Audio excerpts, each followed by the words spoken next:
Hi guys, I'm Cibao. Today I'm going to be showing you guys how to edit your photos like Sam Kolder in Lightroom. As you can see, Sam's photos are quite desaturated with pops of teal and orange. I've seen a lot of people use the teal and orange color combination, except the versions that I've seen, their teal and orange are more strong and vibrant compared to Sam's. The teal and orange in Sam's photos are more subtle, and that's the look that we're trying to achieve today, a more muted teal and orange edit. There are a few steps involved to the Sam Kolder look, but don't worry, it's a lot easier to achieve than you might think. Also, a reminder that each photo is different. The settings that I choose for my photo might look different on your photo, so just play around with the sliders until you're happy with how your photo looks. Experimenting is key. Okay, the first thing I'm going to do is pick a photo I want to use. I'm just going to pick this picture. This is just an old photo from this resort in Guangzhou. I think this was taken on a Sony RX100V, one of those small vlogging cameras. Honestly, the quality and overall photo isn't that great, but it just goes to show how much post-editing can transform an image. As a beginner, you don't really need pictures to be taken on a DSLR. You can just use whatever you have, like phone front camera photos work really well as well. Now I'm going to go to Sam's Instagram and have a look through his feeds to find a photo that's similar to mine. This particular look works well with photos taken during the daytime, during golden hour, photos with a pool or some water, photos with mountains, grass, trees, and also buildings. Those are the main themes in his images. Okay, cool. I'm going to pick this photo because he has trees in the background, a pool, and himself, and I have really similar. In this step, try find an image of Sam's that's similar to the photo you have now and are going to edit. By doing this, you'll achieve an edit that matches Sam's edit really well. You can use Jing to screenshot your image. You could use Snip if you're on a PC, or you can just screenshot on your phone and send it to yourself and just save it someplace you remember. Now I'm going to open up Lightroom and I'm going to select the photo that I want to edit as well as the photo that I saved earlier of Sam. I'm going to select both and drag that into the library section of Lightroom. I'm not too sure if this is the proper way to do it, but this is the way I do it and it works. So I'm going to press import and I'm going to click on develop. Okay, so it seems like the photo I want to edit is already selected, but if for some reason it looks something like this, then you can just select your photo that you want to edit down below here. Next, I'm going to click on this RA on the bottom left. I think this is a new feature, but this RA mode allows you to set a reference picture, which makes it easier to imitate another picture because you can have the photo you want to copy on the left and the image you want to edit on the right, so you don't really have to go back and forth, which is really annoying. So I'm going to drag the photo of Sam into this spot here. Now it's time to make some adjustments. The first thing I'm going to do is crop this image as well as straighten it because it's looking a little bit wonky right now. So I'm going to press on this little crop icon, continue, and I'm just going to crop until we can't see this little filter thing. Now I'm going to auto straighten it, double click or press done. Okay, perfect, that looks good to me. Now I'm just going to go back into the reference active mode. For the temperature and tint, I'm going to leave that alone and move straight to the exposure and contrast. I'm going to bump up the exposure and contrast slightly. You can see the blacks are quite black and the whites, they're really white.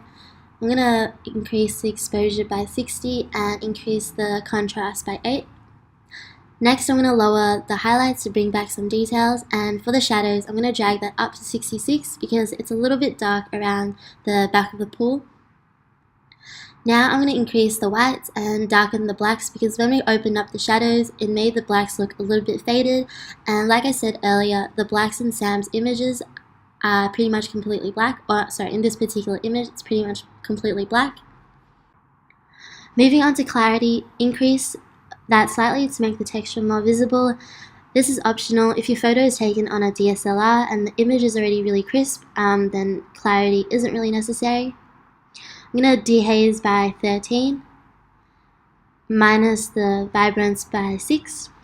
Vibrance is a really cool tool because it has a look at the different parts of your image and sort of like notes down what parts of your image is too overly saturated or undersaturated, and by decreasing the vibrance, it will sort of tone down any parts of the image where it's too overly saturated. And I'm also going to decrease the saturation because the colors in Sam's photos are quite muted. For the tone curve, make sure you're in the mode where it allows you to plot points. All you have to do is click on this little icon on the bottom right hand corner, and now you're able to plot points. I prefer this over having to use the sliders. I'm going to pull the shadows down to make the black stand out, drag the mid-tones slightly down, and I'm going to increase the highlights by a tiny bit to brighten the image. Now for the hue sliders, I'm going to pull the red slider to the right to make his skin tone look more like Sam's. Sam's skin tone has a reddish orange hue. I'm going to make the orange less yellow by dragging it slightly to the redder side. Be careful with this orange slider though, because if you move it too far to the left, it can really affect the skin tone, and no one wants a really unnatural looking skin tone. Drag the yellow towards the green, and for the green slider, move that towards the aqua spectrum, but only a little bit. This will make any greens in your image look like a more foresty green, like Sam's. For aqua, I'm going to drag it all the way to the right and balance that out by moving the blue slider towards the aqua side. For the purple and magenta sliders, I'm going to leave that alone since we don't have any of those colors in our image. Moving on to saturation, I'm going to decrease the saturation of the red by 24. For orange, I'm going to bump that up to about 8 because her skin is looking a little bit dull right now, and I just want to bring back some life and make her look a bit more tan. For yellow, I'm going to desaturate that completely because there's a lot of yellow in the leaves right now, and in Sam's photos, in his leaves, there's no yellow at all. So I'm just going to decrease that completely to get rid of as much of that yellow as possible. Drop the greens. As you can see, the trees in Sam's background are quite dark and desaturated. I'm also going to decrease the saturation of the blue. The teal in Sam's water isn't overly saturated, and the teal in my water is looking a little bit too intense right now, so that's why I'm going to decrease it. And I'm going to leave purple and magenta alone. Luminance is the brightness of a color. I'm going to up the red to 49. Next, I'm decreasing the luminance of orange. You can see the orange in his body is quite dark and flat. For the yellow and green, I'm going to decrease both completely. The colors are not very bright at all. I'm not going to adjust the aqua, and I'm going to move straight to the blue. Because this photo was taken on a really sunny day, you can see the sun reflected on the water, and you can see all the ripples, and the water is just really bright. So I'm going to tone that down quite a bit to make the water be a little bit more dark teal rather than an icy teal. And again, we're not going to adjust the purple or magenta because there's none of those colors in this photo. I know this photo is looking a little bit crazy right now, but we're not done yet. There's a few more steps.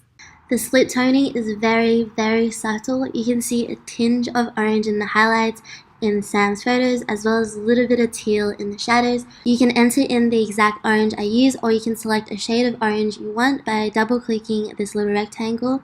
For the highlights, enter in 28, and I'm just going to do a saturation of 2, very minimal but still there.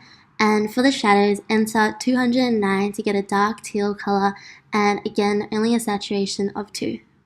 The calibration bit is where you can edit the reds, greens, and blues of the image as a whole.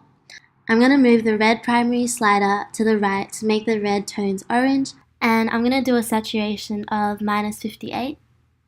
The trees in the back are quite dark green. There's no yellow in the leaves unlike mine, so I'm going to move the hue slider to the right where it's more green rather than yellow. His trees are also not very vibrant, so I'm just going to desaturate by 11. Lastly, for the blue primary, move the slider into the teal spectrum. I'm also going to decrease the saturation. In some of Sam's photos, his blues look very light and almost like a silverish blue, and depending on the vibe you want to go for, you can desaturate the blue primary by quite a bit, and also up the aqua and blue luminance to make the blue look lighter and less blue. The next step is optional, but it really makes your subject stand out from the background. Click on the adjustment brush here. I'm going to bump up the exposure to number 4, which is the maximum, so I can see where I'm painting. Now I'm just going to carefully paint over her body. If accidentally you just paint outside where you're supposed to paint, all you have to do is press Option and it'll turn the brush into a minus, in which you can just color that out. And then once you let go of the Option key, it will automatically go back to the plus paintbrush. If you want to increase the size of the paintbrush, all you have to do is press on the square bracket closer to the slash button. And if you want to decrease the brush size, just click on the square bracket closer to the P. Now I'm just going to paint over her body really quickly. I'm going to decrease the exposure by quite a bit until her body is just the tiniest bit brighter than the background. I'm going to bump up the contrast. I'm going to lower the highlights. The highlights in his body are quite muted. I'm going to lower the shadows. You can see in Sam's chest area, the shadows are quite prominent. Decrease the blacks too. This just further adds to making the muscles in his body stand out. Lastly, I'm going to lower the whites. The whites aren't extremely bright, and this also just helps make her skin look, I guess, tanner and darker. Now I'm going to go back to the exposure slider and bump that up just a little bit, because when we lowered the whites, it made her skin look a bit too dark. Next, I'm going to desaturate because the orange in her skin tone is looking a little bit too intense. And lastly, if you go to the temperature slider, you can sort of adjust the skin tone there. If the skin tone needs a little bit more warmth, then slide to the right. And if the skin is looking too orange, you can tone it down a little bit by sliding to the left. Press done. The last step is to make all these specific settings into a preset so you can apply this Sam Kolder look to any of your photos. Click on the little plus button next to presets, create preset, name the preset, create. Now I'm going to pick a few photos just to show you guys how to apply this preset. I'm going to click on previous import, all photographs. I'm going to choose this photo, and on the right hand side here it has user presets, so just select your Sam Kolder preset, and there you go. In just one click you can have a Sam Kolder inspired photo. I'm going to find one more photo. Okay, I'm going to use this photo, and again just select your Sam Kolder preset. If you wanted to change the hue of blue, just go back to your hue sliders and you can pull it more to the aqua side. You could also decrease aqua to make it less intense. And that's it for today's tutorial. If you have any questions, you can just leave it down in the comment section below. Keep in mind that each photo is different, so you'll probably have to make some adjustments to cater to your image.